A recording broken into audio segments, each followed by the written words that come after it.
Question is, a person after paying 10% tax spend 20% of the remaining on education, 25% of the remaining on food.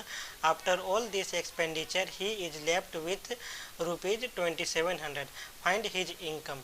मतलब इस question में बोला जा रहा है कि एक आदमी की एक टोटल इनकम होती है, उसमें वो इनकम से 10% किसी को बोलते हैं टैक्स दे दिया। 10% टैक्स देने के बाद जो अमाउंट उसके पास बचता है उसका 20% वो एजुकेशन में स्पेंड करता है।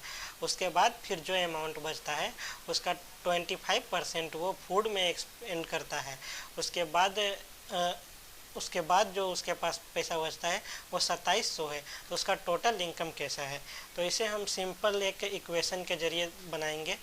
तो सबसे पहले हम लोग मान लेते हैं इसका टोटल इनकम जो है वो x है।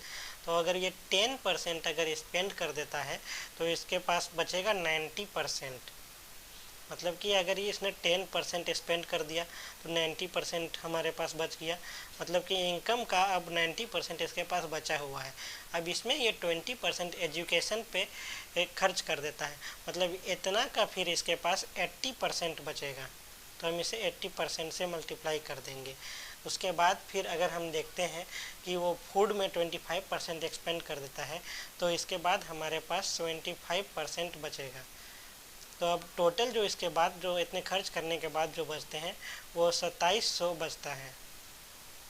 तो अब हमें इसे सॉल्व करना है। तो हम लोग जानते हैं कि x इंटू 90/100 इंटू 80/100 इंटू 75/100 ये हमारे पास आ जाएगा इक्वल टू 2700।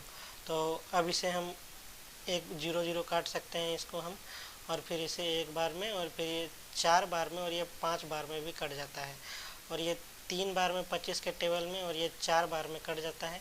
ये 4 जो है ये इस 4 से कट जाएगा। तो हमारा 3 बचा, 5 बचा, 9 और 10। तो अब हम इसे उधर देखें अगर, तो ये 3 भी हमारा 9 बार में काट देगा, इसको 900 हो जाएगा।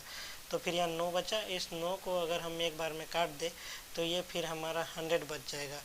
तो अब हमारा 5 है और 100 और 0, यानी कि 5000 जो इसका था इनकम था।